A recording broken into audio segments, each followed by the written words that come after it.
Hello students, welcome back to the channel. चलिए आज का टॉपिक स्टार्ट करते हैं। आज मैं पॉलिनोमियल के सारे कंसेप्ट्स आपको समझाने वाली हूँ अच्छे तरीके से, तो बिल्कुल वीडियो को स्किप मत करना, लास्ट तक देखना। तो सबसे पहला टॉपिक हमारा एज यूजुअल पॉलिनोमियल से आता है। तो पॉलिनोमियल क्या होता है? तो यहाँ बोला है इसने कि ये एक एल्जेब्रिक एक्सप्रेशन होता है जिसके पास टू और मोर देन टू टर्म्स होती हैं। टू और मोर टर्म्स या टू और मोर देन टू टर्म्स कुछ भी कह सकते हैं, तो वो हमारा पॉलिनोमियल होता है।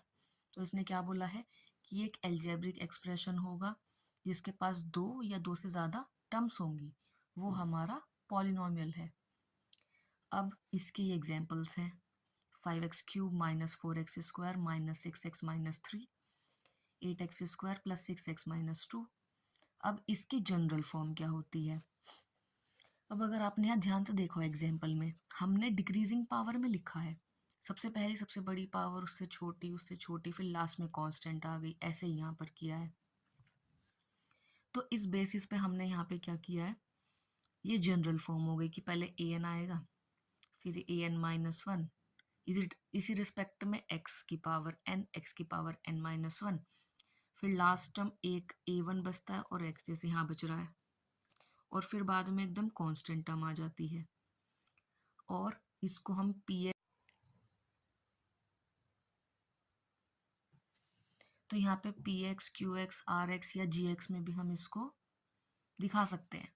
अब जैसे एग्जाम्पल है ये एक हमारे पास, तो इसमें जो जिस टर्म के साथ वेरिएबल नहीं आता वो हमारा कांस्टेंट टर्म होती है, और वेरिएबल कांस्टेंट के साथ जो नंबर ये लिखा होता है ये हमारा वेरिएबल होता है। इस एग्जाम्पल में सिर्फ x है वेरिएबल, तो इसलिए x वेरिएबल होगा। अब जो पॉलिनोमियल की टर्म्स होती हैं वो पार्ट्स होते हैं एल्जेब्रिक एक्सप्रेशन के जैसे। जो एक चीज़ और इसमें वो सेपरेट होते हैं प्लस या माइनस साइन से, जैसे यहाँ पे लगा हुआ है, यहाँ लगा हुआ है, यहाँ लगा हुआ है, तो यहाँ पे 3 माइनस लगे हुए हैं। तो उस वजह से इस पॉलिनोमियल में हमारे पास 4 टर्म्स है। ठीक है ना, ये लिखा है parts of an algebraic expression separated by plus और माइनस ऑपरेशंस। अब नेक्स्ट देखिए, अगला टॉपिक हमारा डिग्री है। डिग्री बोलता है कि हाईएस्ट पावर है वेरिएबल की, जो भी आपके पास पॉलिनोमियल लिखा है उसकी हाईएस्ट पावर जो होती है वो डिग्री होती है। जैसे इसमें अगर आप ये पॉलिनोमियल देखो और वेरिएबल इसमें भी x ही है, तो यहाँ पे मैं आपको ये बता रही थी कि यहाँ इस पॉलिनोमियल में सबसे हाईएस्ट पावर 4 है, तो इसलिए इसकी डिग्री 4 होगी, और इस केस में यहाँ पे हाईएस्ट पावर हमारे पास 3 है, तो इसलिए इसकी डिग्री हमारी 3 होगी। अब आ जाओ नेक्स्ट टॉपिक पर।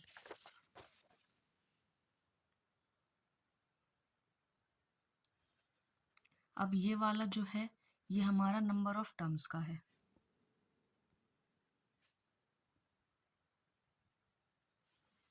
कि नंबर ऑफ टर्म्स के बेसिस पे हम लोग पॉलिनोमियल को कैसे क्लासिफाई करेंगे। अब ये हमारा इस बेसिस पे 4 टाइप्स का होता है, मोनोमियल, बाइनोमियल, ट्राइनोमियल, क्वाड्रिनोमियल। तो मोनोमियल होता है जिसमें 1 टर्म होती है। अब जैसे एग्जांपल्स हैं, ये सब में इनमें एक एक टर्म ही आ रही है। ये बाइनोमियल है जिसमें 2 टर्म्स होती है, जैसे 1 2, इसमें भी और इसमें भी टर्म्स आप पता कर पा रहे हो ना। बीच में एक साइन है तो मतलब 2 टर्म्स आएंगी, इसमें भी एक ही साइन है और इसमें भी। ऐसे ही ट्राइनोमियल में 2 साइन है और इस वाले एग्जाम्पल में भी, तो इसलिए ट्राइनोमियल में 3 टर्म्स होंगी। क्वाड्रिनोमियल में हमारे पास 3 साइन लगे हुए हैं, 1 2 3, और इसमें भी 1 2 3। तो इस वजह से ये हमारी 4 टर्म्स हो गई हैं, और जो 4 टर्म्स वाला हमारा क्वाड्रिनोमियल होता है। नेक्स्ट, अब सेकंड है इसमें डिग्री के बेसिस पर। अब डिग्री के बेसिस पर कैसे करेंगे? एक डिग्री जिसकी होगी वो लीनियर है, जिसकी 2 डिग्री होगी वो क्वाड्रेटिक है, 3 डिग्री होगी वो क्यूबिक है, और 4 डिग्री होगी वो है बाय क्वाड्रेटिक। आप समझेंगे डिग्री 1। अब डिग्री का क्या मतलब था? वेरिएबल की हाईएस्ट पावर देखनी है। अब यहाँ पे एक ही वेरिएबल है x, अब इसके आगे कोई साइन, ऊपर स्क्वायर क्यूब कुछ नहीं लगा हुआ, तो इसलिए ये एक ही मान जाएगी डिग्रीज की। ऐसे ही इस वाले में क्वाड्रेटिक में इसकी हाईएस्ट पावर 2 है, देखो यहाँ पर और यहाँ पर भी, तो इसलिए क्वाड्रेटिक हो गया। यहाँ पर हाईएस्ट पावर 3 है पूरे में और यहाँ पे भी 3 है, तो इसलिए क्यूबिक है। और बाय क्वाड्रेटिक में हाईएस्ट पावर 4 है और यहाँ पे भी 4 है, इसलिए बाय क्वाड्रेटिक हो गया ये। अब इसके बाद आता है ज़ीरो पॉलिनोमियल। अब ज़ीरो पॉलिनोमियल क्या होता है? एक पॉलिनोमियल जिसकी वैल्यू 0 हो, मतलब कोई भी पॉलिनोमियल ऐसा जिसकी वैल्यू 0 हो, वो हमारा ज़ीरो पॉलिनोमियल होता है। नेक्स्ट है कांस्टेंट पॉलिनोमियल। अब कांस्टेंट पॉलिनोमियल क्या है? ये बोलता है कि एक पॉलिनोमियल जिसके पास केवल एक ही टर्म हो और वो टर्म हमारी कांस्टेंट हो। जैसे ये एग्जांपल है 5 - 8 - 15, एक ही टर्म है और वो ही कांस्टेंट है, और इसी वजह से कांस्टेंट पॉलिनोमियल की डिग्री हमारी क्या होती है? 0 होती है। ठीक है ना।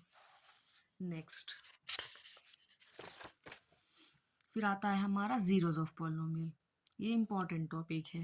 ये बोलता है कि अगर हमने px एक पॉलिनोमियल लिया है और हमने उसमें अल्फा रख दिया, और अल्फा रखते ही हमारे पॉलिनोमियल की वैल्यू 0 हो जाए, जैसे एग्जांपल ले लिया हमने px is equals to x + 5, तो हमने यहाँ ऐसा क्या रखे हैं जिसकी वैल्यू 0 आ जाए। मुझे पता चल गया भाई -5 रख दूँ अगर मैं, तो 0 आ जाएगा। तो ये वो अल्फा की वैल्यू है जो पॉलिनोमियल को क्या बना देगी? 0 बना देगी। तो वो वैल्यूज हमारी जो पॉलिनोमियल को 0 बना देती है वो हमारा क्या होता है? जीरोज होते हैं। अब अगर हम किसी ग्राफ से डायरेक्टली जीरोस फाइंड कर सके तो उसका एक तरीका है, जैसे ये ग्राफ बनाया है, इसमें हम क्या देखते हैं कि वो पॉइंट्स देख लेते हैं जिसमें जो ये पॉइंट्स हैं ये एक्स एक्सिस पे इंटरसेक्ट कर रहे हो। जैसे कि यहाँ पे कर रहा है, यहाँ कर रहा है, यहाँ कर रहा है, यहाँ कर रहा है, तो इस वजह से इसके जीरोज हमारे 4 हो गए। तो लिखा है number of points at which the graph intersects the x axis. तो इस वजह से भी इस केस में भी हम जीरो से इजीली से फाइंड कर सकते हैं। Thank you so much, stay tuned for the next video and subscribe.